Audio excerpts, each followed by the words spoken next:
Ladies and gentlemen, we're here. I'm part of the Kliq, isn't everybody? Yes! Yes! Yes! I got an idea, yeah.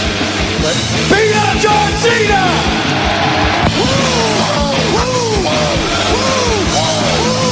Give me a hell yeah! Oh, a little bit of the bubbly. Too sweet! Here goes the mother! This is where the power lies! I am the man. We need if you can survive! It's showtime, folks! The following episode is scheduled for one fall, and it is for your listening pleasure. This is In The Kliq. What's up, everybody? Baby Huey here. And joining me once again is my good brother from the Bulletcast. It's Philip. How's it going, man? Huey, it's Saturday night. I'm doing great. I went to work this morning. Okay. How was that? Yeah. I almost lost some fingers because it was so cold outside. Oh, are you doing that job now? Yeah, I'm flipping signs on the side of the road, guys. I was in Burlingame today. Really? I may be in San Mateo tomorrow. I may be in San Jose next week. We don't know. Oh, does it rotate on where you go, location-wise? Yeah, you know, I'm a traveling man. I should be the Bulletcast champion in order to take the title with me wherever I go. Go defend in other territories. Yeah, man. But I went to work today, and you know what, Huey? We're talking about this off air. Let me tell you about the time I truly found out wrestling was a work. Please. So I told the story in the Bulletcast. If you've heard it, please go follow the Bulletcast. So one of our emailers, Hootie Hoo 420. This is where Brandon goes, Hootie Hoo. He says, "Hey mates, once again, congratulations on 200 episodes. Can't wait for the next 200. But serious question: at what age is it appropriate for someone to find out wrestling is a work? I was 15. Damn those dirt sheets and message boards. LOL." So here it is. I'm 13, and I'm reading something about this is what's going to happen on SmackDown, and I look at it. I'm like, but it hasn't happened yet. So that's when I found out SmackDown's pre-taped or whatever, right? Okay. And then you kind of get the idea that it's like fixed or whatever, right? But this is with the true wake-up call. Okay. I'm 15 years old living in Florida. And, you know, I find out about APW. I'm like, oh, there's a training school in Hayward? You know, when I go back for the summer, I'm going to try to train or whatever, right? Okay. So I call up and I leave a message, and then I get a call back like a day or two later. Roland Alexander calls me back, right? Awesome. Yeah, so, you know, we start talking like, well, you know, what's your weight like? You know, your body mass, all this other stuff. Have you had any training? Bro, I kid you not. This is legit. How old are you again? You're 13? I'm 15. I'm 15 at this 15. point. Yeah. So this legit happens. I'm like, no, but I can get hit with a code breaker or an RKO, and I can kick out of anything. Looking back at it, I sound like such a mark. And he says, all right, son, I'm going to be completely honest with you. You know absolutely nothing about this business. I'm like, and it hurt. At the time, like my heart sunk in my head or in my stomach. It did. It really did. But he was like, you know, this is what we do. He told me to go watch Beyond the Mat, and that's how I found out about the movie. So I watched that, and I get like like I was 15. I was kind of a late bloomer. And I'm like, okay, now I understand how this works. Interesting. Like truthfully understand. Then I met with him that summer. My grandma didn't want to sign me up, and I'm like, oh my God, darn it. So then fast forward a couple years, junior year of high school, wrestling season's over. I go to APW show. This is at the garage, and it's person who completes this day of like practice or whatever gets free training. Like it was a competition. I'm like, okay, cool. I do it. I'm like skinny flab at the time. Second guy eliminated, but you had Jekyll's ran the tryout. Okay. So you have a meeting with Jekyll's and Roland after. Roland remembered me from a couple years ago. He's like, I can tell you're serious about the business, kid. You know, just got to work on your body, and hopefully we'll see you down the road. So that's it. Yeah. Did Did you go to the actual school or? Yeah, no, it was a tryout in the garage. Oh, okay. I'm sorry. I thought you went to a show. Okay. Yes, it was. I tied in another story to like the finding out wrestling's a work story, but wow. Yeah, man. So that was interesting.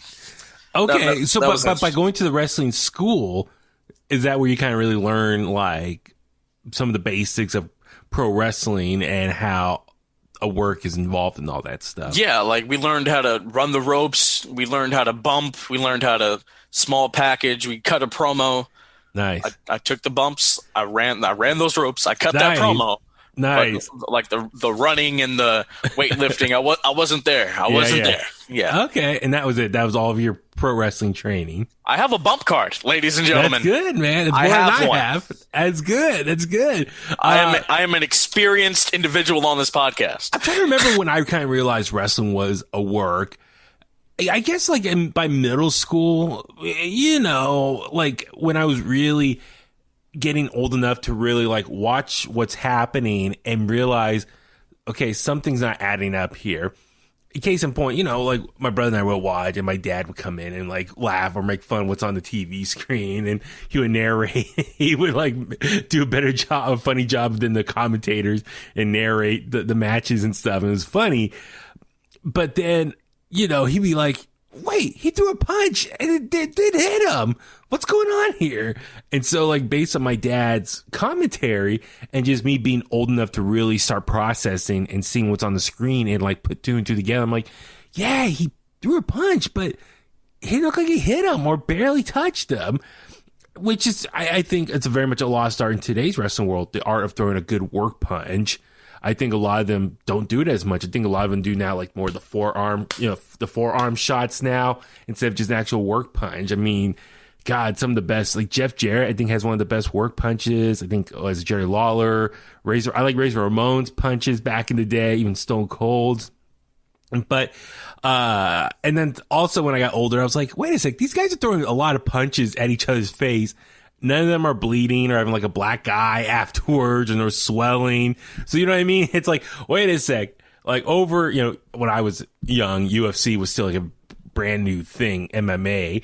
So like, okay, these guys like punching each other like 3 times, or, you know, growing up, I mean, my brother was a big boxing fan. So watching boxing with my brother and be like, okay, these guys are throwing the same amount of punches at them, but like they're swelling up, they're bruising, bleeding. Okay, how come they're doing that, but wrestling's not? I was like, okay, that's what kind of learned what a work punch is and all that stuff. And then as far as like learning more about like things as a work, I think, yes, as you mentioned, like Beyond the Mat, as far as the Montreal Screwjob, which Beyond the Mat definitely covered in that documentary. It was like learning what, you know, how things are planned out. So I think Beyond the Mat really kind of opened up everyone's eyes to things being planned out in advance and pre-scripted and all that stuff.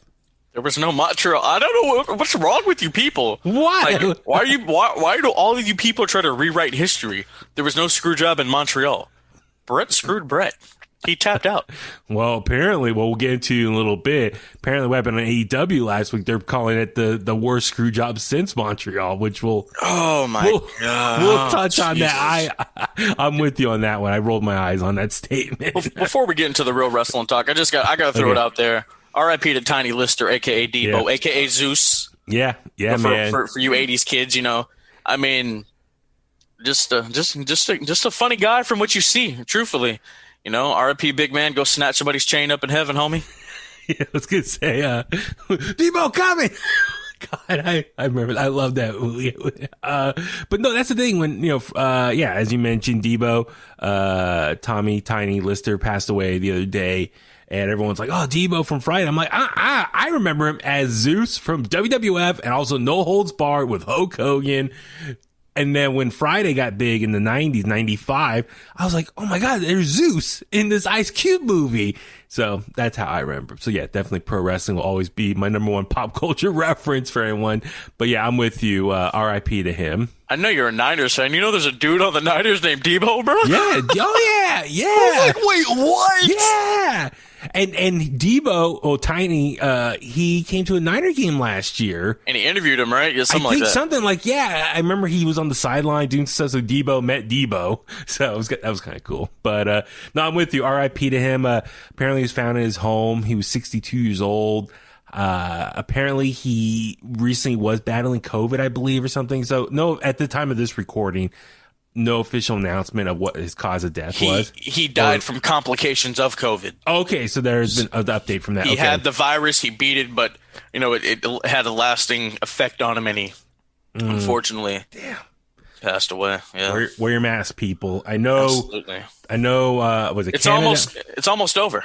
Yeah, I was gonna say Canada is going to get the vaccine. I think over in England, some vaccines have been starting to be given out. I know there's been an order for the U.S. to start getting some vaccines in the hopefully in the very near future. So, I think we're on the move of this right now, but we'll see. But no, at the same time, please wear your mask, be safe out there, and all that stuff. So, here we are back at it for another episode of In The Kliq.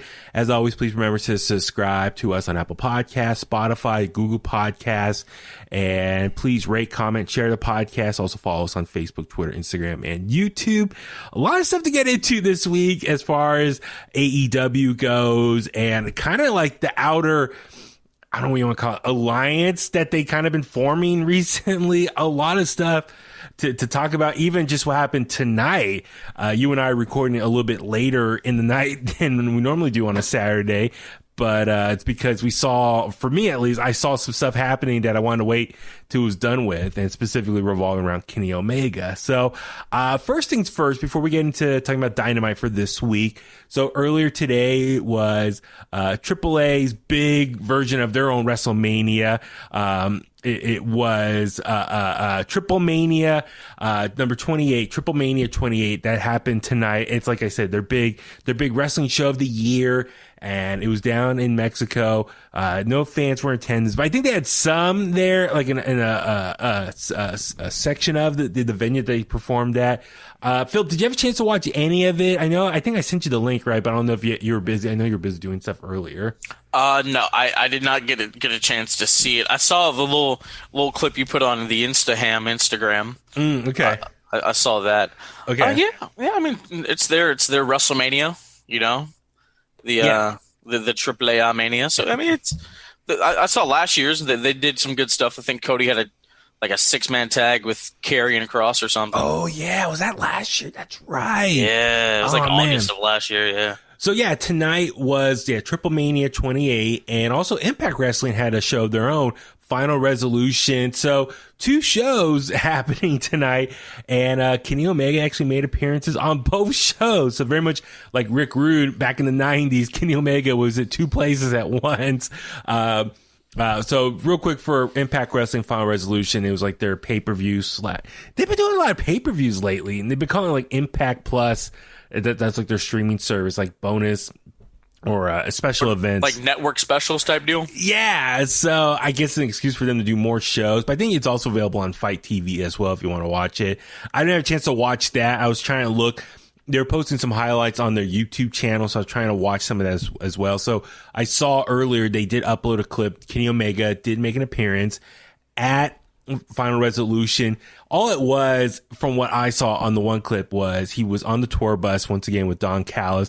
Different outfit. Carl Anderson was on there as well, and they labeled it as a reunion between the two of them. So they were just talking it over, and Carl Anderson tonight had a match against Ethan Page, and Carl Anderson is one half of the current Impact Tag Team Champions with his good brother, Doc Gallows. I was gonna say, is it Doc Gallows right now in Impact? Is that his name in Impact? So, but they were talking, and they're like, yeah, it's good seeing you again, man. I haven't seen like Japan, and they were, having a little small talk.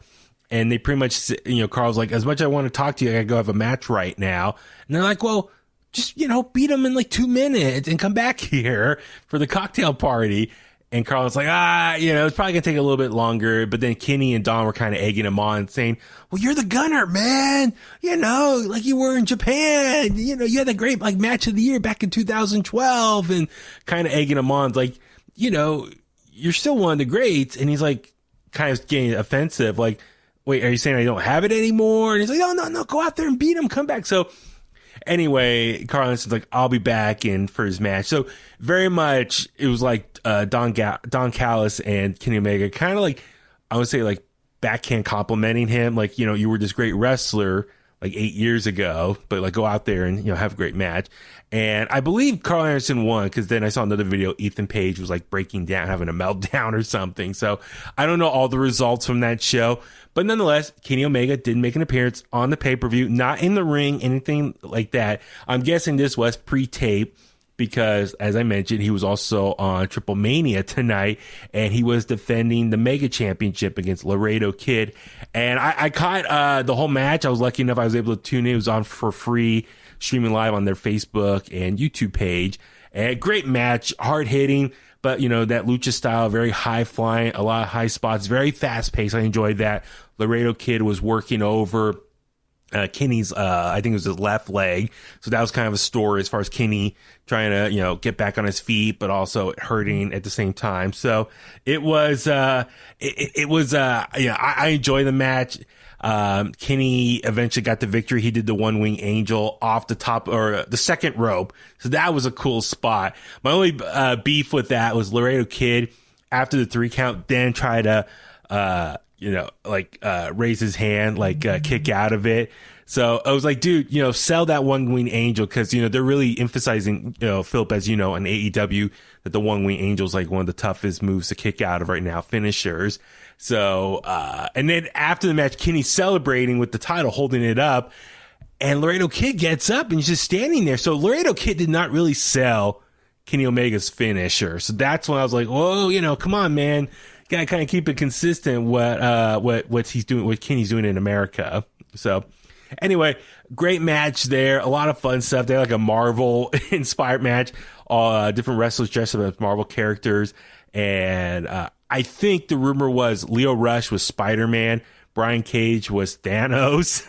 And you can look up who the wrestler, but they're all under mask, so you couldn't tell who it was. But Brian Cage, or Thanos, did what's his move? The drill claw, the suplex power driver. He did that, so that was like a big reveal. That's definitely him. Big Scott Steiner move. yeah. And then, no, it was a very fun show. I don't know if they're going to have it available on their YouTube page afterwards, like on demand style, but I definitely recommend checking it out. It's a very fun show. And Kenny Omega wins, retains the Mega Championship, which is like their number 1 title in that promotion. So kind of going, you know, a little forward ahead as far as Kenny Omega belt collecting. So he maintains retains the other title he has outside of AEW. So a lot of fun, like I said, like high flying. There was a lot of blood. There was some great matches there. And for Laredo Kid, I'm curious what's going to be next for him in AAA. But AAA puts on a fun show. Triplemania, I know a lot of people praise and look forward to it every year. So, Philip, I definitely recommend you checking it out at some point.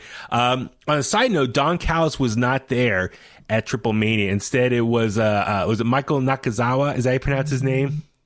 Michael Nakazawa. He came out with Kenny and was in his corner, so that was kind of funny seeing him out there. So anyway, fun show. Definitely recommend checking it out. So when we talk more about Kenny and what his new gimmick is and what his strategy is moving forward, we can kind of tie it all back together. All right, jumping on ahead to this past Tuesday night, Impact Wrestling live on Access TV. I think the entire wrestling world was tuning in for this show. So Impact Wrestling was getting a lot of attention, as we saw. Yeah. They drew more than NXT this week. Is that true? They did 750,000.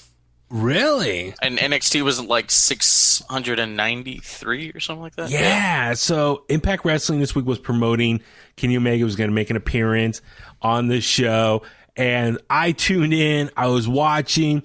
And I kind of knew it was going to happen like this. It was Kenny Omega's segment was not till the very end. It was literally the last segment. They had the main event match, then the Kenny Omega segment. And Josh Matthews went outside. And actually, right before that, we see Rich Swann, the current Impact Wrestling champion, was walking out with his luggage. He was trying to leave through the main doors. And security stopped him and had like a list on a clipboard. He's like, what's your name? He's like, I'm Rich Swann. He's like, you're not on the list. You can't come back here. He's like, but I'm the champion. He's like, no, the AEW champion, Kenny Omega, is back there already. He's like, what? So he felt disrespected that he could not go anywhere with the title. And then Josh Matthews came up. He's like, Josh Matthews. And the guy's like, yep, you can go on back there and talk to Kenny. And then we see Kenny Omega, or Josh Matthews go on a tour bus, talk to Kenny Omega. Kenny Omega, Don Callis come out, and they have somewhat of an interview. It was almost like a 10-minute segment. You can watch it on YouTube. But Philip, I would love to ask you, your whole thoughts on that segment. The part I did catch, which I was like, oh, okay, haha, was Kenny was like, oh, Josh Matthews, you remember Tough Enough with Ambrose, right? Kind of, just a wink and a nod to John Moxley's days as Dean Ambrose in WWE. I haven't actually seen the whole thing, but I haven't heard good things about it, and I can understand why. Look, I told you we were going to talk about promos here, and Kenny Omega, he's supposed to be the best wrestler in the world, the 6- and 7-star matches and all this other stuff. He started wrestling. He had his first match in February of 2000. 20 years later, still not a good promo. And I'm being completely honest. Like, you know why why Moxley's promos are so good? He had promo class. Yeah. That's where it really, like, you can have MJF's like a very rare case. Mm-hmm. Never had a promo class or whatever. It's like natural. Just natural. Not everybody's going to be like that. Mm-hmm. That's where having a performance center, that's where you need things like that, because a lot of these people, like Anna Jay, fresh out of a wrestling school, is on TV. Yeah. You know what I mean? Like, that's what, and I know they have Dark and all this other stuff, but you need a school like that to, like, transform the Nightmare Factory into something like that. Mm-hmm. Like, people are going to say, oh, you're copying WWE, but who cares? It's to better your talent. Yeah. It is to better your talent. Like, mm-hmm. Can Jungle Boy have a strong program if he's not good on the mic? That's the thing. Like, Jungle Boy, not to go off on an AEW tangent right now, but Jungle Boy, like, listen, you and I, we both love him. We've seen him get his start out here at APW, also Pro Wrestling Revolution. Amazing talent, super athletic. His matches are so much fun, high flying, but he's not that good on the mic as far as what we've seen with him in AEW. He didn't do a lot of promos in APW. I mean, in indies, you don't do a lot of promos to begin with, because you literally just goes from one match to the other. But yeah, that's the thing with Jungle Boy is, like, I know, I imagine they want to push him and, like, really make him a single star. But dude, like, he's not the best person on the mic. And so I don't know how he can really be the total package, no pun intended for Lex Luger, but how you can be the total package for a wrestling company. Absolutely. You know why Brody Lee's promos are pretty good? Mm-hmm. He was in that promo class too. Yeah. People will think I'm nitpicking or whatever, but I'm serious. Promos help tell the story along. You know what I mean? Yeah. Cody's a great promo because, well, his dad, it's in his blood. Yeah. Jericho's a great promo because he's been doing this for 30 years. Yeah. You know what I mean? But you need something for that younger talent, and I guess even guys who have been doing this for 20 years. Yeah. So it was interesting. So I watched the whole show, and, like, I was waiting, and finally the Kenny Omega segment happened at the very end. And to their credit, to Impact Wrestling's credit, if you missed it, or if you don't have Access TV on your cable plan or whatever, they put the whole show on their YouTube page, which is rare. They'd really do that. But the whole episode is on their YouTube page. They put clips on YouTube as well, and also Facebook, Twitter and Instagram as well. So there's plenty of ways you can watch it. So long story short, they come out. Don Callis pretty much says that this whole thing has been a work for years, that Kenny and Don first met when Kenny was 10 years old, because Don trained with Kenny Omega's uncle up in Canada, and that's where they first met each other. And so they've been family for this whole time, and they've been planning everything out. And like I said, I'm just paraphrasing, because for anyone listening to this, you probably already saw the promo, but they pretty much said, it's been a work for years. And, as far as with Kenny, everything he's been successful in, Don's been a part of. Don was the reason, the invisible hand, that the match with Kenny Omega and Chris Jericho happened. And in many ways, that was the beginning of AEW. Without that match, AEW wouldn't exist. And and pretty much saying like, yeah, Don Callis is like main reason all this stuff has been going on for Kenny Omega. And then Kenny Omega talked, and he says growing up, he liked to collect stuff. He liked to collect comic books, and he realized his collection wasn't as good as others because he wasn't able to get all the rare stuff. But in wrestling, he likes to collect titles, and he pretty much said he wants to be like a collector and more or less said he wants to collect other championships and add to. He has the number one rarest, the number one title in his eyes, the AEW World Championship. Now he wants to collect other championships. So that's what I think this new gimmick is. It's pretty much like the Cleaner 2.0. So listen, I'm not going to act like I know much about the Cleaner gimmick. I didn't watch a lot of New Japan when Kenny was there doing all that stuff. I don't watch a lot of New Japan currently. We got enough wrestling to watch. But from what I understand, I saw a great video. Was it Wrestle with Andy? He did a whole video about the history of Kenny Omega's career. I recommend you check it out on YouTube. I watched it and I was able to get Kenny Omega's full wrestling story. So from how I interpret it, the Cleaner gimmick, when it was created, it was a way for Kenny Omega to clean out the juniors division, I think, in New Japan. He beated everyone there and became the junior heavyweight IWGP junior heavyweight champion. And then after he beat everyone, he then moved up to the heavyweight division. So that was the Cleaner gimmick, that he was going around cleaning out the division. Is that right, Philip? Yeah, he was going to clean up, and then he kicks AJ out of the Bullet Club or whatever. And yeah. Well, AJ had a great career after that, but I mean, yeah. Then he's just started cleaning up people, sweeping them up in the G1, and that's what led to the greatest wrestling match ever with him and Okada in 2017. Yeah, as people like to say. Yeah. But yeah, that's the gist of it, man. Yeah, so I think that's what kind of this new gimmick, if you want to call it like the Cleaner 2.0. He's going to go around and clean up all these other wrestling promotions and take their world championship titles. So that's going to be interesting how that's going to work. And so the promo, it was good. It was like a 10-minute thing. I enjoyed it. I think it's helped generate some buzz. And so I'm kind of curious what's next for Kenny Omega and Impact Wrestling.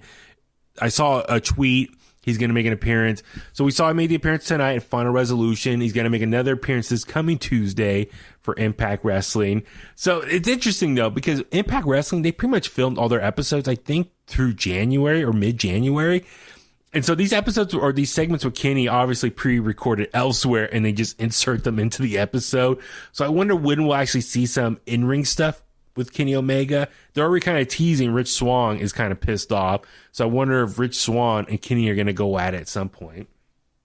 So Kenny, does he want to just collect any championship or only top titles? Well, Don Callis said, well, we have a lot of titles here you can go after. So I think it was implying he's going to start with the Impact Championship. You know what? Not to cut you off, I'm sorry, but if Kenny Omega only took companies' world titles, that'd be different. It would be interesting. So, as you said, for Impact Wrestling, this episode, I got the press release. It was like over 750,000 views between Access TV, YouTube, all the stuff on their social media channels. So for Impact, it was a huge ratings boost for them, and it got a lot of eyeballs. And hopefully, they can use that momentum moving forward to keep the high ratings numbers and people tuning in on a regular basis. So if anything, Kenny is doing a big favor for Don Callis and trying to get more people to tune in to Impact Wrestling. So I enjoyed it. Like I said, I think it's helped create a lot of buzz, a lot of water cooler talk. I mean, I know I was talking with people at work about it. I saw a lot of people online talking about it. As far as the promo stuff goes, let's save that for the Dynamite stuff. But yeah, I'm excited because could he go around and try to win the championships other places? So he's currently the AEW World Champion. Tonight, he retained the Mega Championship from AAA. Could he go after the Impact Championship, take it from Rich Swann? I mean, their next pay-per-view, I think, is in January. So maybe Kenny Omega can wrestle Rich Swann there and try to win a title there. That could be another one. Yeah, they just announced it. January 9th, they're going to do Genesis. And then there's another one the week after, I believe. So they have two in January. Yes, I know. What? I know. And then so keep in mind, AEW does have a working relationship with NWA as far as, with the Women's Championship. What happened if Kenny challenges Nick Aldis for the for the NWA World Heavyweight Championship. I don't want to see that. You don't want to see that? How come? No. If Nick Aldis comes to AEW, he needs to go up against Cody. We need Aldis versus Rhodes 3. Yeah. There's a natural story there. So absolutely. I mean, who else are they working with? Working with Japan. If they want to put the title back on him. so that's the thing. It's like, could they have a relationship with New Japan again? But Impact currently has one, so maybe all three can work together. And then keep in mind, they have friends with Ring of Honor. The Elite came from Ring of Honor. I know Marty Scurll was the head booker for Ring of Honor, but because of the speaking out movement, Marty Scurll had some accusations, and they pretty much took him off TV, and he hasn't done anything for Ring of Honor in months. So I don't know what his status is with the company, but he does have a friendship, with the guys in the Elite. So maybe could he go after the Ring of Honor championships? I mean, there's a lot of possibilities here. That's kind of the exciting part is, could Kenny literally go around to these different promotions, challenge for the world championship, and really become a belt collector? And in some ways recreate that iconic photo of Ultimo Dragon. Remember, with all the championships he had, or Austin Aries had with all those championships? Kenny Omega, imagine him holding up all these different championships he's won. That would be interesting, and I'll have a little bit of respect for him if he does that. So hypothetically, he has the AEW World Championship. He has the AAA Mega Championship. Could he get the NWA World Heavyweight Championship? Could he get New Japan's IWGP? Could he get Ring of Honor? I'm just saying, that would be pretty awesome if he does that and really shows that there's an alliance with all these different promotions working together. I don't think Corgan's going to let Aldis drop the title to Kenny. I think I could see Impact doing it, but I could really. I mean, who's the Ring of Honor champion? Do we know? Right now, it's is it Rush or Roosh? Yes, that's right. I could see him dropping it to Kenny. Final battle for Ring of Honor is December 18th, next Friday. So maybe what if Kenny showed up there? Dude, that would be amazing. I'm just saying, hypothetically, that could be really fun. So, dude, a lot of stuff it's interesting to see what happens with Kenny Omega and Don Callis and their whole relationship, as far as, Don Callis is his manager now. And there's a lot of similarities. I heard people say, I guess Don Callis growing up was a big fan of Nick Bockwinkel and Bobby the Brain Heenan. So when Bobby the Brain Heenan was younger and starting out as a manager, he used to manage for Nick Bockwinkel, who we all know is a legendary wrestler from back in the day. And their relationship on screen very much is what kind of I think we're seeing with Don Callis and Kenny Omega right now. So that's going to be interesting if they can kind of keep that going. So I'm looking forward to it. If it generates buzz, that's what's great. That's the thing for pro wrestling. Listen, all of us wrestling fans, we tune in every week. We keep track of everything. But in order to get newer people to tune in or care about it, you got to create some buzz and get people talking and talk about things outside the box that we haven't seen in a long time or hasn't happened before to spark some interest. So that's what I'm saying. The good thing about this whole partnership with AEW and Impact Wrestling and maybe with other promotions. So we shall wait and see, as I like to say. So, all right, let's jump on over to Wednesday night this week for AEW Dynamite. As always, let's talk about our initial thoughts for the show and then break down the card. So, yeah, Philip, your initial, takeaways from this episode. Oh. Let me go to my notes. Let me run down this card real quick. Okay. There were things I enjoyed. There were things I didn't enjoy. Now that I'm looking at the script, the tag team match that started was an absolute banger. Right? I mean, it's it's interesting because I think the Young Bucks, all they ever do now is opening matches for Dynamite or whatever. So they're the kings of the opening match to get the crowd going. So, but yeah, I'm with you. It was a very hot match to start the show. But yeah, I'm with you. Going into it, it was a stacked card. They promoted, I think 9 or 10 segments. So it was stacked between matches and promos and other segments.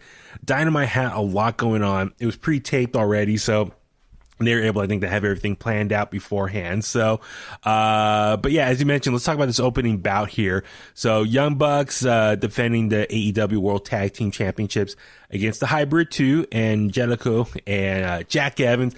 But yeah, this match here, dude, talk about high flying. Like, it was like, soon as the bell started, they were like, I think the TH2 jumped the Young Bucks when they were in the corner, like, posing.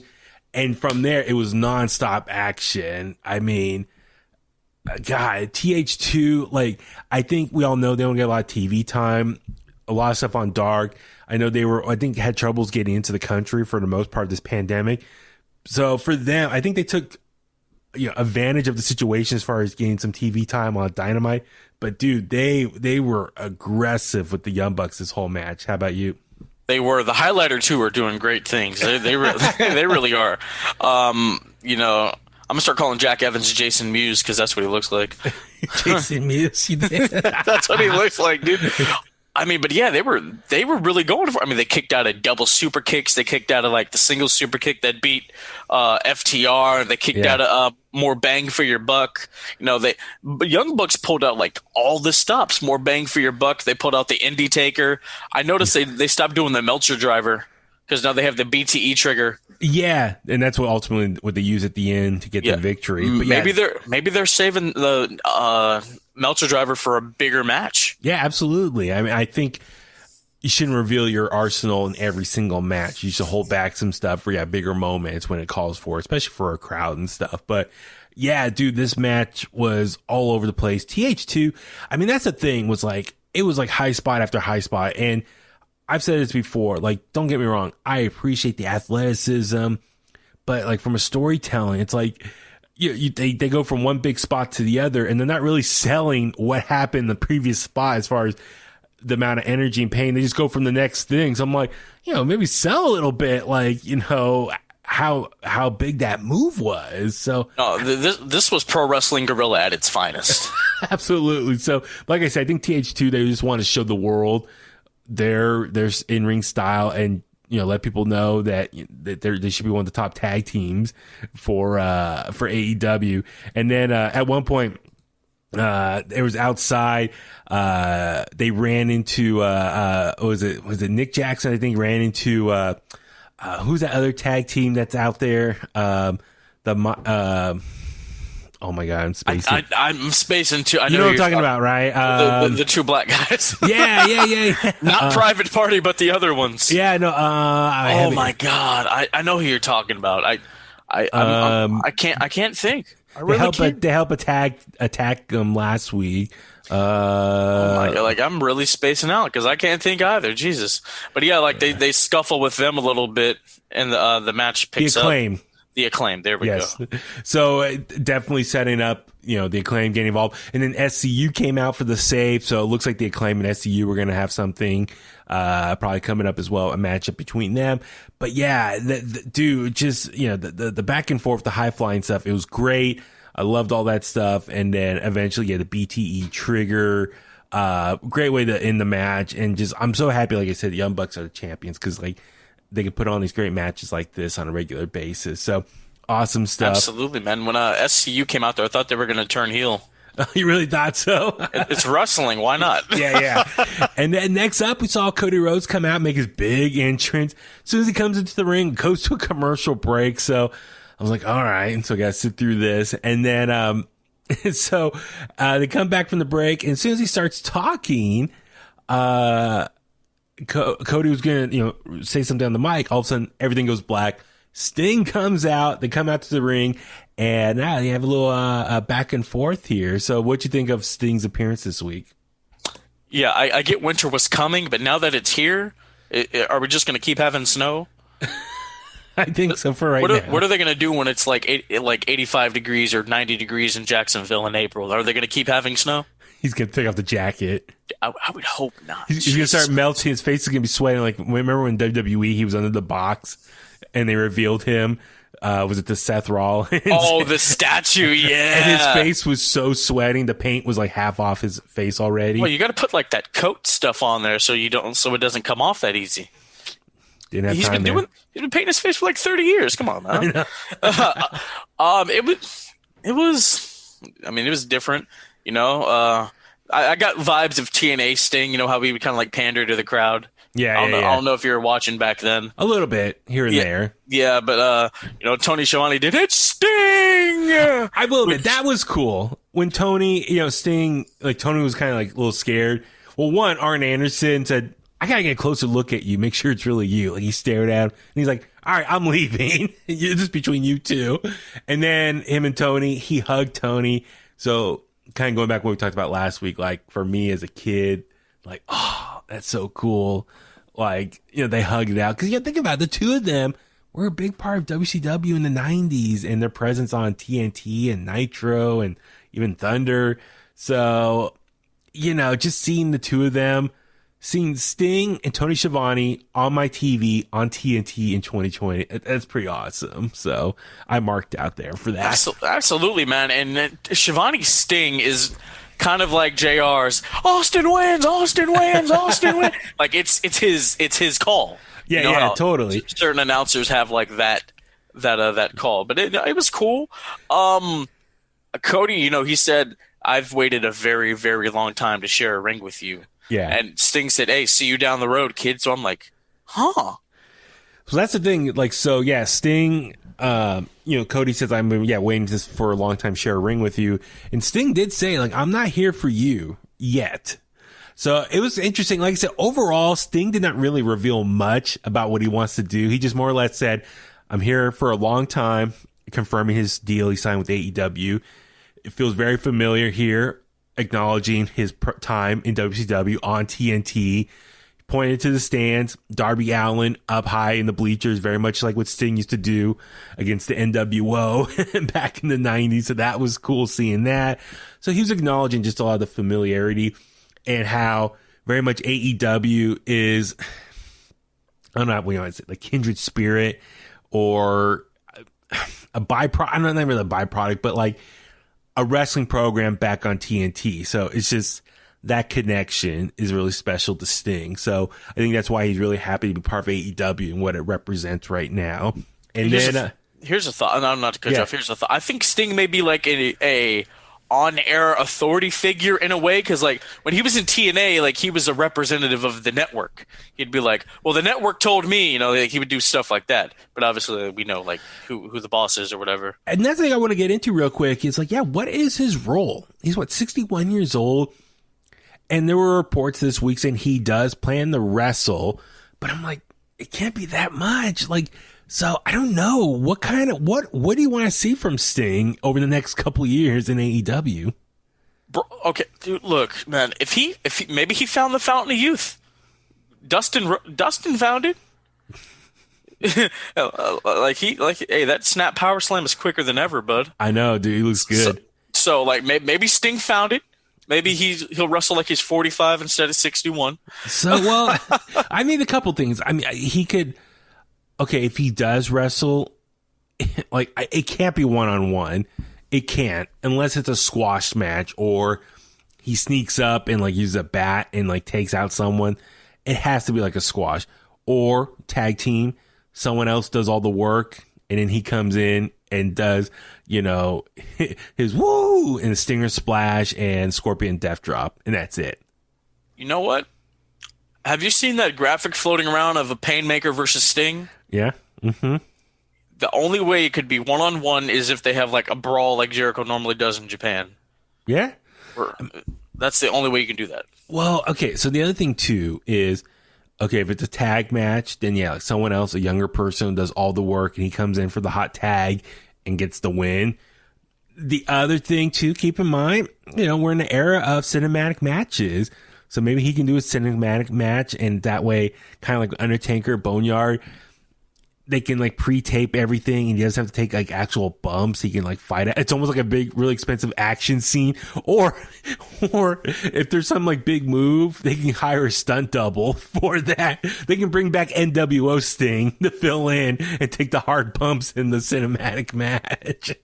I'm down for it, just as long as we get the Crow's Nest match. Yeah, I mean, that's the thing. So, Or as you said, maybe he's a manager or a mentor to someone, or he becomes like an authority figure. I don't know. I think there are different ways of using him without him having to do one-on-one matches. Because I think that's the last thing you need him to do is some sort of long one-on-one match. He just can't do it. It won't look good. It can't be good. But there's other ways to work around it. So I'm looking forward to that. And then, his promo in the ring with Cody, he didn't really reveal much, which, okay, I guess we'll just have to wait it out. It's going to be dragged out for the next couple of weeks, probably, what his plans are and intentions. I enjoy, he was going around saying, all the animals here and stuff. But then, he ultimately grabbed Cody and says, I'll see you down the road, kid. And so for Cody, I'm sure deep down, he was trying to stay in character. I'm sure deep down he was marking out like, dude, I'm doing a segment with my favorite wrestler ever in a ring on TNT. So for Cody, I'm sure he's very happy about that. So yeah, we'll see how this plays out with Sting and what his role is going to be with AEW moving forward. So looking forward to that. And next up, a match that I personally enjoyed, FTR taking on the Varsity Blondes, which is Brian Pillman Jr. and Griff Garrison. So I'm digging them too, Varsity Blondes. I mean, definitely a play on Brian Pillman's dad and Stone Cold Steve Austin. They're all tag team, the Hollywood Blondes. Yeah. So I thought it was cool. So it's cool. They've been tagging on AEW Dark. I'm really glad they're finally getting some love on Dynamite. And it's interesting with Brian Pillman Jr. I'm curious what his status is with AEW and MLW. He has a contract with MLW, but I don't know if it's up at the end of this year or next year. He did come back for MLW's first episode back on Fusion, but he lost. So I don't know if he's done with them now or what the story is, or he's going to make appearances at both. But this match at FTR, dude, it was hard hitting. As much as I love the athleticism from the opening match with the Young Bucks and TH2, I think I kind of like the one with FTR and Varsity Blondes a little bit better. How about you?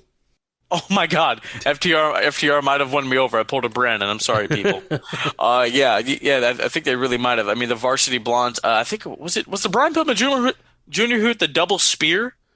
No, that's Griff Garrison. Griff Garrison, Jungle Man. Yes, yeah. He's a bigger version of Jungle Boy. Hey, he impressed me. He really his face, he looks like a young Chris Jericho.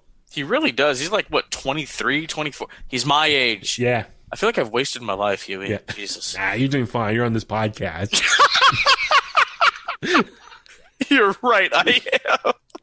But yeah, I do enjoy the harder hitting, the stiffer tag matches. I mean, don't get me wrong. The Bucks, live, they are something out of the video game. It's unbelievable. Yeah. But I think for just sitting at home, I enjoy the harder worked matches. Oh my God, that looked like it hurt. Jesus. Yeah, it was hard hitting and. Dude, laying into each other, especially FTR on the young guys and the big, powerful spots, slapping hard. But nonetheless, dropping on their heads. I really enjoyed this match, though. And it just shows, FTR, I mean, their old school style. I call it old school because it's old school compared to what we see a lot now in tag team wrestling. But that's the tag team wrestling I grew up watching.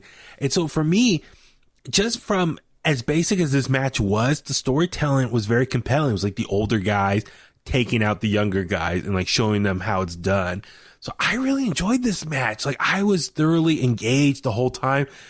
Sometimes with the big high flying tag matches, I can almost tune out and look away and just look back and be, oh, here comes another spot, and look away, and because they're just setting up for the next spot, and then I can come back and look up again, and there it is. So with this one, it's almost you got to stay engaged the whole time to see what they're going to do next in the ring. And I thoroughly enjoyed it. So it was great. I'm really happy for Brian Pillman Jr. and Griff Garrison. I hope they get more TV time. And it's really interesting. We're seeing a lot of the older veterans have their matches with the younger guys. Very much like growing up in the 80s or 90s, as far as you have this younger talent used as enhancement talent for the established stars. And then that's how you build up the younger talent. You get more experience. And then eventually you start giving them a push. So, and then the older guys. I'm sorry, Brainbusters versus the Rockers or something like that. Yeah. But case in point, we mentioned earlier, the Acclaim looks like they're going to take on SCU. SCU are former AEW World Tag Team Champions, decorated guys, their own history in wrestling for years. I would not be surprised if SCU puts over the Acclaim and helps establish the Acclaim as the next like hot tag team for AEW. So that's something to keep out and look forward to as well. So, no, great match here. Next, we saw Alex Marvez interview Hangman Adam Page backstage, and it was announced that Hangman Page is going to have a match next week against Matt Hardy and Private Party. But Marvez asked him who was going to be his tag team partners, and Hangman's like, I don't have anyone. And then we see Reynolds and Silver from the Dark Order pop up with those little cowboy hats, and they said that they'll be his tag team partner. They offer their services, and then Hangman's like, all right, you guys can work with me, but I'm not joining the Dark Order. So what do you think of this current storyline so far for Hangman? That, okay, his story with Kenny for right now, it's done. So now it looks like the current angle for him is very much like what Colt Cabana did with Dark Order. He's like interacting with them and they're trying to help him out. So what do you think of this whole story of Hangman and the Dark Order kind of working together? Well, you know where it's leading, right? What's him joining? Yeah, when those trios titles come, Alex Reynolds, Hangman Adam Page, and Johnny Hungry. Johnny Hungry. Telling you, bro. I'm telling you. Do you think AEW should go with the trios title or three-man? Tony Khan said they're coming. Oh, he did say they are coming. Okay. Yes, which, after that, no more. Well, that's the thing, man. They do... Well, that's the thing. AEW has a lot of factions or three-man groups, so it kind of makes sense. Maybe that's why they're doing this. Yeah, like, after that, no more. We're like, there's already another company that has too many damn titles. We'll have 2 shows to spread them out. And they have 4 shows. And their divisions are thin, and nonetheless. Yeah, Jesus. I think, but no, I'm looking forward to. If you watch Being Elite, the guys in the Dark Order really make that show entertaining now. So, yeah, Silver and Reynolds are really winning me over there. Next up, we saw Dustin Rhodes take on the Dark Order's 10. And, another match here where, like I said, where it's like the older veteran going against a younger talent here. So how do you think this match played out? It wasn't a perfect 10, but it was cool. It was nice. But I mean, what happened after? Like, if you're a true mark, you know. Yes. You know the reference. Okay. Evil Uno, like, so Dustin beats 10, right? Yeah. And Evil Uno was like, would you like a spot in the Dark Order? You could be number 7. Even Shivani said, we don't like that number. He doesn't like that number. Which, okay, for anyone listening who doesn't know, back in the day when Dustin Rhodes, like I'm breaking kayfabe, but after he left WWE as Goldust, he went to WCW, and apparently Vince Russo wanted him to be this character 7, which was like a black hat, all whited out, painted face, and a black like leather long jacket, and like did he float to the ring? I can't remember. It's been so long since I've seen that. And they were he was like looking into children's windows, like, yeah, he was a pedophile. So he was like, but he was like, they had like video packages promoting him, and literally his first night on Nitro when this character debuted, he pretty much broke kayfabe, grabbed the mic, and did like a shoot in the ring. And I think it was a work shoot. I think that was kind of the plan, if I remember correctly. But he more or less says, this gimmick sucks. You guys know who I am. I'm Dustin Rhodes. And then that's how 7 ended. But the character was called 7. But yeah, he shot it down. Literally his first night on Nitro as 7 in the ring. He just shot it down. Said it was a terrible idea from Vince Russo, all this stuff. And so, anyway, you can check it out on YouTube or probably on the WWE Network if you want to see it. But nonetheless, yes, very funny that Evil Uno was saying your number is 7. So for our old school fans, we definitely marked out hearing that number. So yeah, let me ask you this also with Dark Order.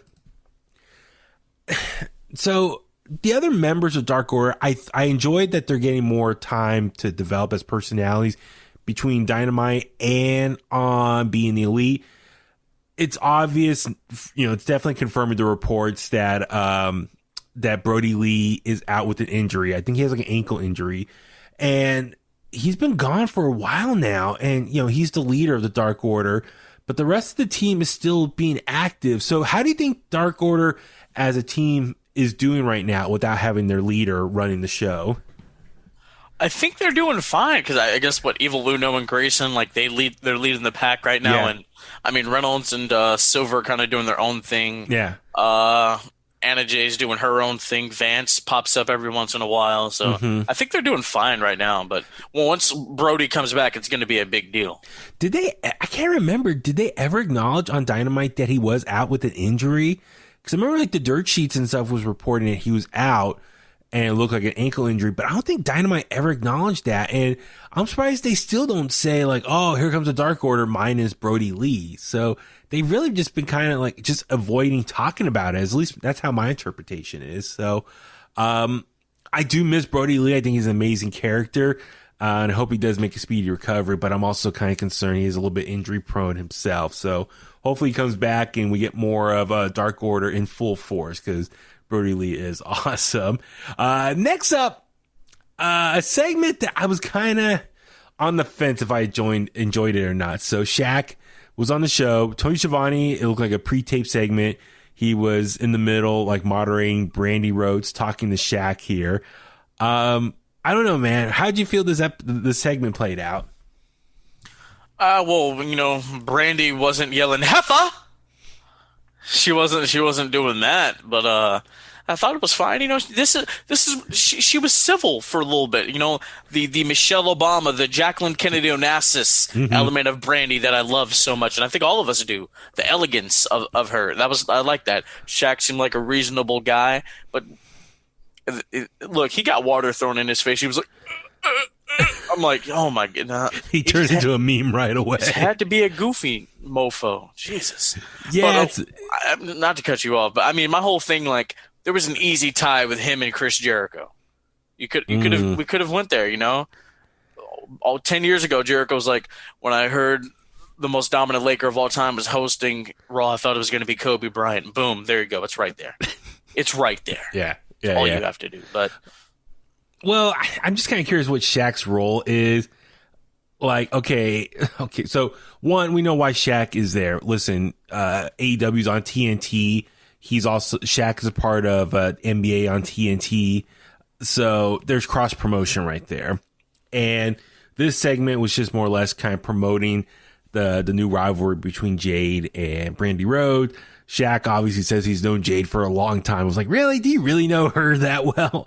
And then Brandy Rhodes going back and forth and saying, she hurt me, she hurt my hand, but she does it again, I'm going to whoop her ass. And so it's just pretty much confirming that they're going to have a match against each other. And Shaq said he will be there ringside. And then ultimately, Brandy grabbed the water and threw it in Shaq's face. So, but I don't think Shaq was being that much of a dick to get the water thrown on him. But I mean, I guess the last little dig at the end about, that Brandy needs to work on her stuff. So I don't know. I thought that was interesting. So anyway, I'll see, how Shaq, he'll probably make it to one appearance, sit ringside, and that'll probably be it for him. So, it's cool, I guess, that they bring in these outside stars just to get the crossover appeal. So I guess that's cool. But no, the segment itself, it was okay. I thought it was all right. I mean, for Brandy, this I think was good for her, just kind of, just adding more fuel to the fire for their matchup here. And then, next up, it was, time for ultimatum for the Inner Circle. So, all the members of the Inner Circle come out and they pretty much kind of, discuss all their grievances with one another.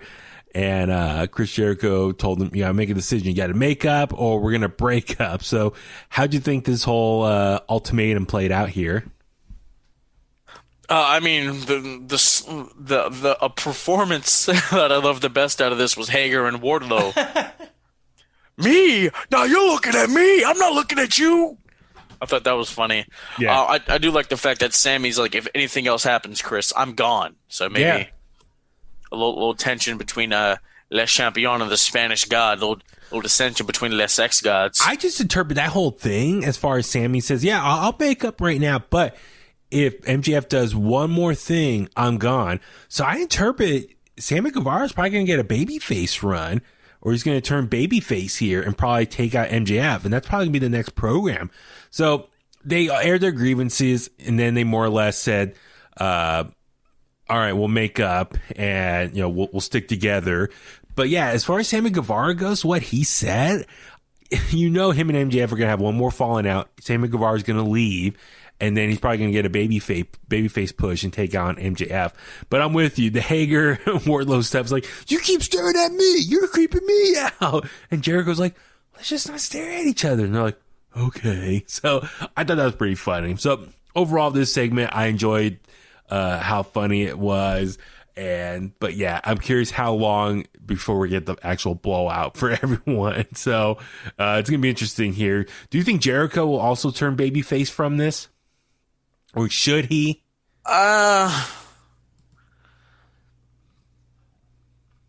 He gets cheered regardless, so probably not. Yeah. And so, I mean, when he came to the ring, everyone was cheering his theme song, his entrance song. So he's still winning people over.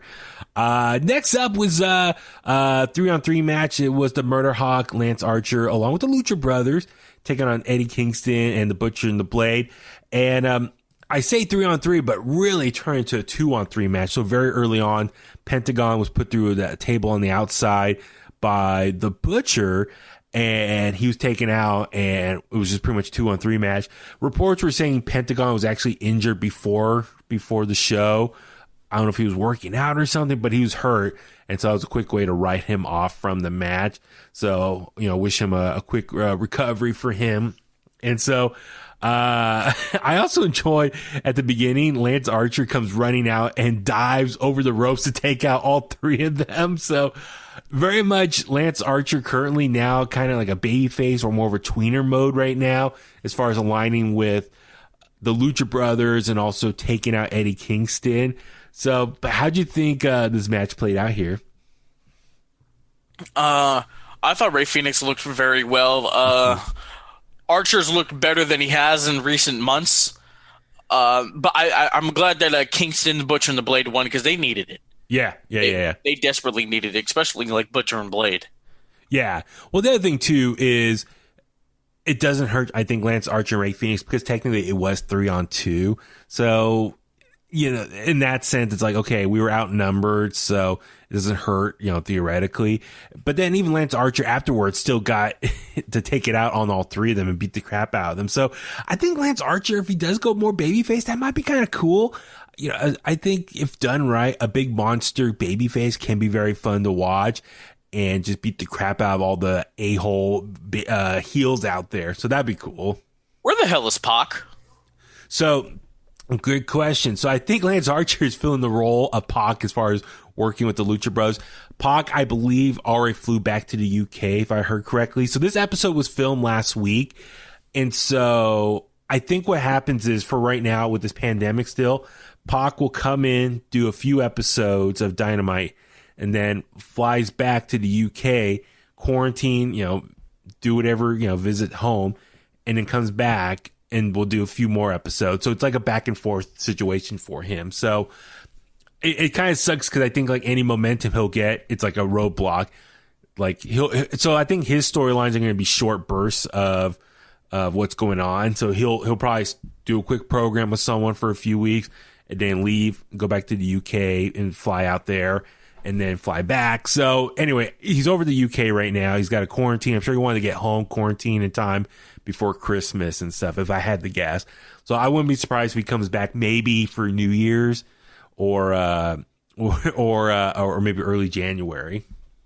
Can he just live in Florida like every other wrestler? I know, that's the thing. I'm surprised he hasn't moved here yet. So, but next up, we saw the little backstage segment, Brandy Rhodes being attacked by Jay Cargill, along with Nyla Rose, and Vicky Guerrero was there. Big Swole and Serena D make the save. So just adding more fuel to the fire between all of them. Looks like we're going to get that match with Brandy Rhodes and Jade Cargill. I'm really curious how Jade's going to perform in the ring. Definitely hyping her up a lot. I've noticed on Twitter, she definitely goes after a lot of people on Twitter. So I don't know if she's in character or she legit just doesn't like all the backlash she gets, but it's going to be interesting for her. This is going to be one of 5 things. Very good, good, decent, passable, or atrocious. I hope it's good. I hope Jade based on like her body type and stuff. Maybe she'd be like a cool updated version of China, like a badass force in the ring. I don't know. But that's what I'm hoping for. I always want to be optimistic and think, someone like her, they see a lot of potential with, and they think that she can do something really good in the ring. So that's what I'm hoping for. Hey man, just because you're buff don't mean you got the stuff. I'm buff daddy. American males. For all you Bagwell fans, you're welcome. Do you remember American Males, his tag team before he went solo? I've seen the clips, yeah. Okay, great theme song. Now he has a questionable career. Oh, as a gigolo? Yeah. I'm a gigolo, getting lots of dough. I'm thinking David Lee Roth. I'm just a gigolo. No. Sorry for all you 80s kids out there, 80s rock fans. And then so we saw Abaddon take on Tisha Price. Quick squash match here, not a lot to talk about. Sheeta came out for the save, hit her with the kendo stick, but then Abaddon sat back up, Undertaker style. I never want to see Abandon again. Abandon?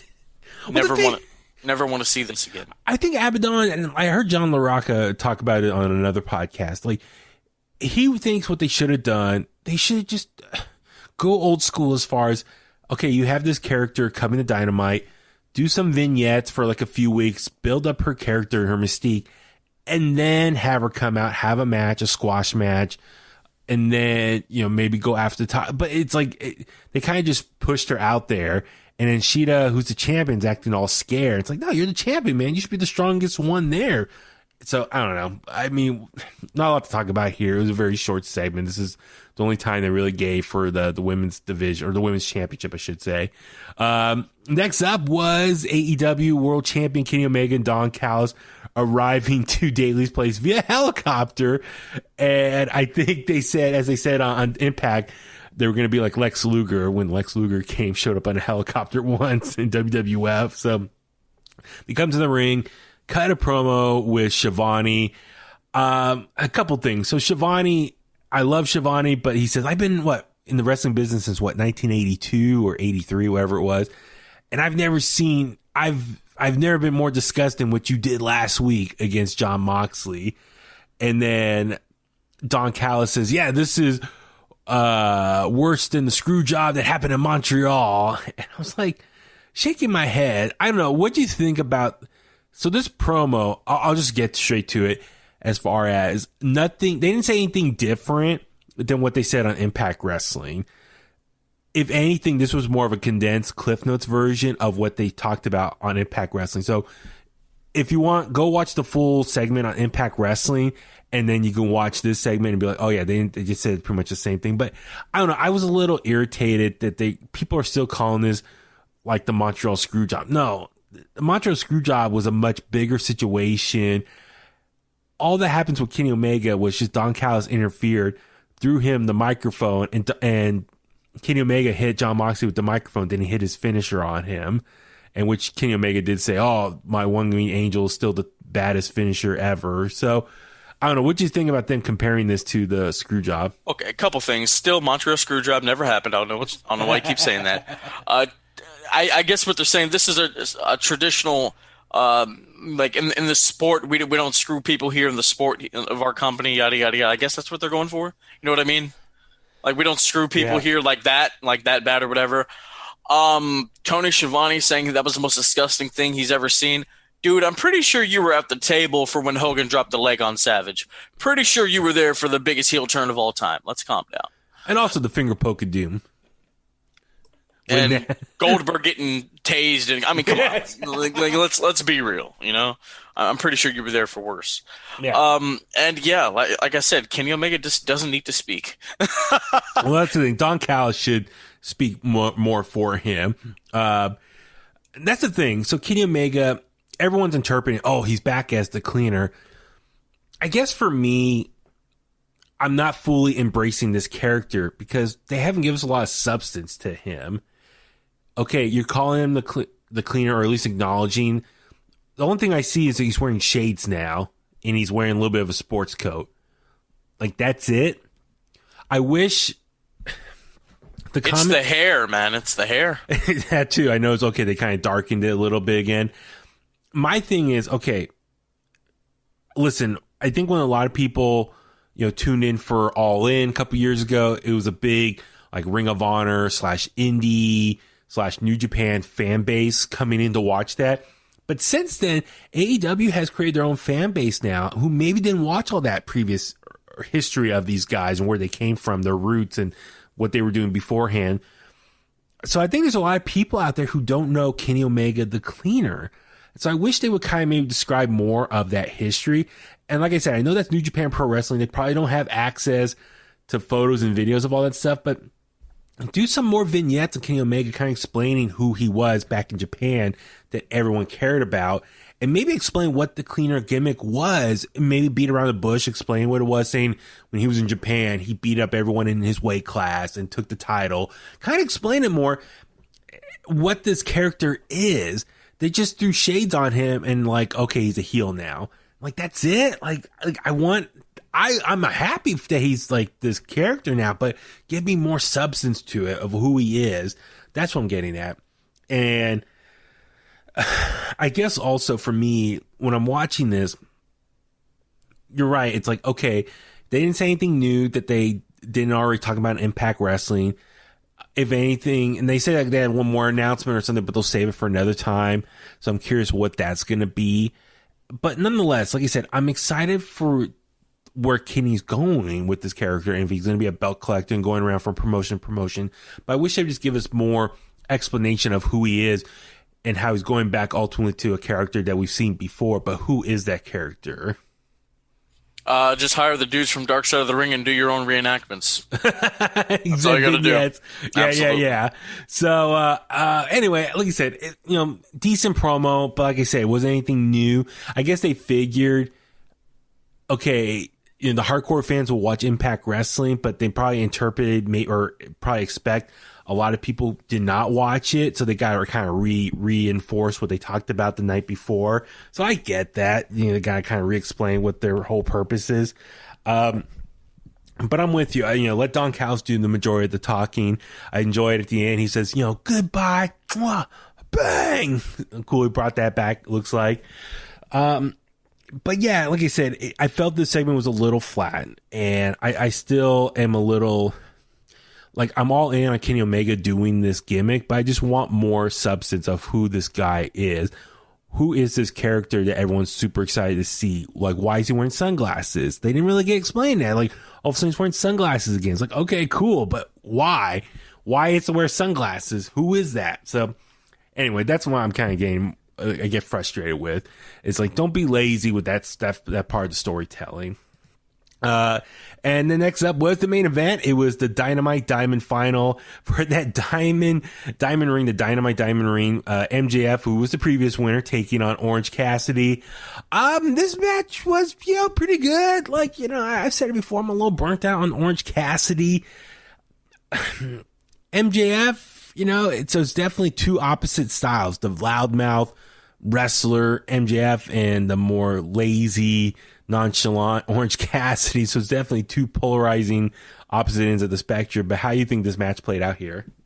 It was a cluster. I'm be real. It was a cluster. Orange Cassidy did a plancha to the inner circle. It was fine. I did like the he went for the Eddie spot with the bat, Chris Jericho's bat, flicks him off and takes the bump. Yeah. And then Cassidy, he picks it up because the ref was dealing with I think he was dealing with Wardlow or something, or or best friends or whatever. Mm-hmm. Cassidy reverses it on him, and I'm just like, no. They do all that. He hits the beach break or whatever. Mm-hmm. Then he hits the orange punch, and Miro, this is the best he's looked since he's debuted. Yeah. Comes out, throws a wild clothesline, and MJF retains a ring that doesn't even matter. I know. That's the thing. Like, this ring, it's kind of pointless in its existence. If anything, it's just for MJF to use as a weapon throughout the year during his matches. But yeah, Inner Circle, Chris Jericho did a promo earlier and said the Inner Circle was going to be out ringside supporting him. So yeah, they have a bunch of their members. So that's 5 of them out there waiting. And then Orange Cassidy just had the best friends. And then during one of the commercial segments, they brought out more guys, Varsity Blonde and some other people. So it kind of turned into a lumberjack match as far as all these people there. So I guess that was cool, but yeah, very much a cluster. MJF was working Orange Cassidy's hand, stomping on it, beating on it. And then at the end, when Orange Cassidy tried to put his hands in his pocket, it was like painful to do so. It's like, okay, cool little detail right there. But ultimately, as you said, MJF tried to do the Eddie Guerrero, tried to fake getting hit by a bat, but then ultimately Orange Cassidy faked it and was laying there, and the ref threw the bat out. But then Miro came at the very end and interfered and clotheslined Orange Cassidy, because keep in mind, him and Kip Sabian do have beef with the Best Friends and Orange Cassidy. So came out, clotheslined him, the ref turned around, he was just standing up there with his hands in his pocket, mocking Orange Cassidy. And then, yeah, MJF got the victory and retains the Diamond Ring, if that's some big award. So I'm with you. Finally, Miro looks like a monster because he came back in the ring, was throwing people, beating up more people. So I'm like, finally, Miro being a monster. That's what we wanted, not this goofball video game guy. It's like, no, be the badass that we all want you to be. So, and then, ultimately Dynamite ended on that note. So overall, like I said, it was a stacked show. So many segments and promos. Like, that's what made it interesting for me. I loved it. Like, there was no wasted time, I thought, more or less. Everything was important, move story along. I'm all for it.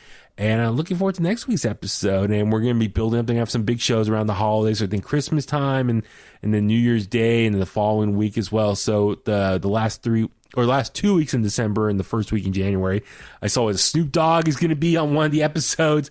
I think January 6th. A lot of people are excited for that. I know WWE, apparently rumors are they're very upset that Snoop Dogg is appearing over in AEW because isn't he a WWE Hall of Famer?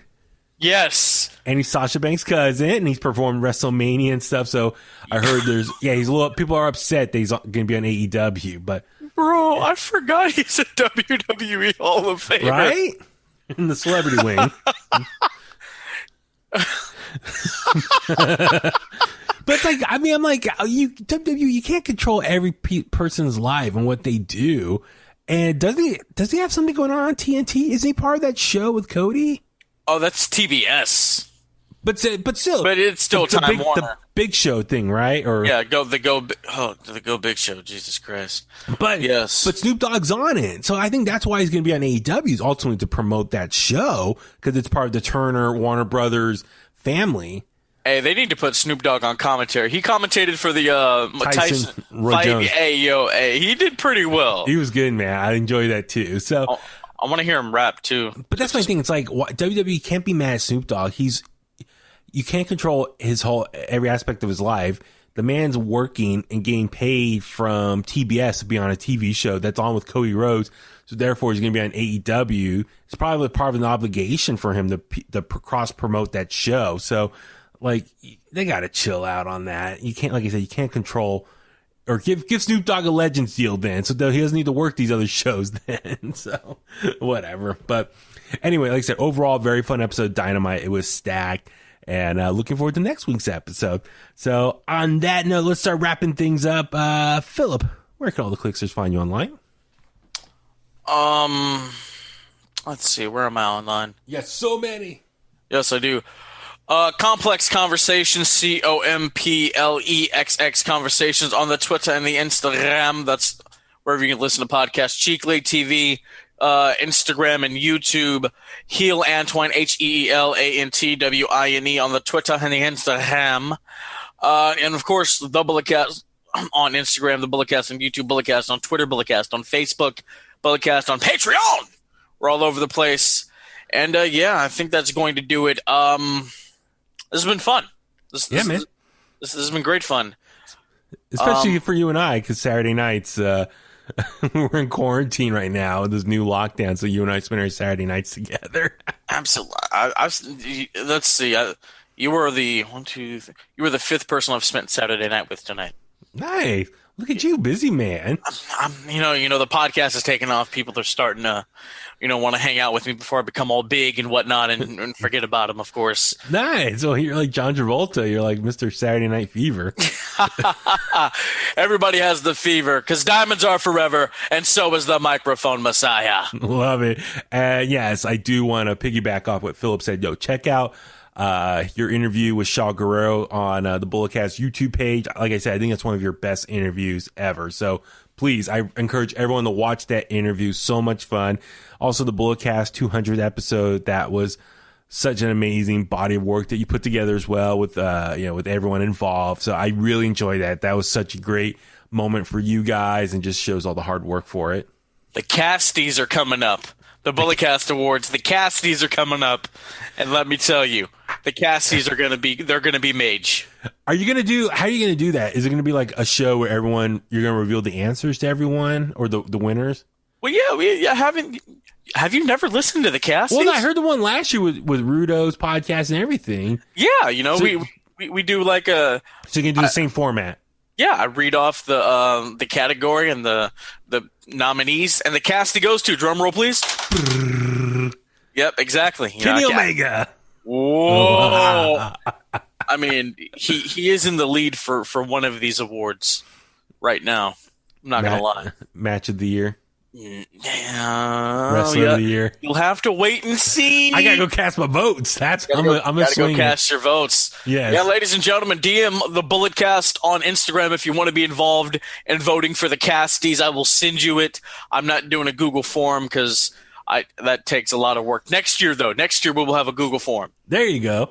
Absolutely. Awesome, man. And I'm Baby Huey, so please follow me on Facebook at Baby Huey Official, Twitter and Instagram at Baby Huey83.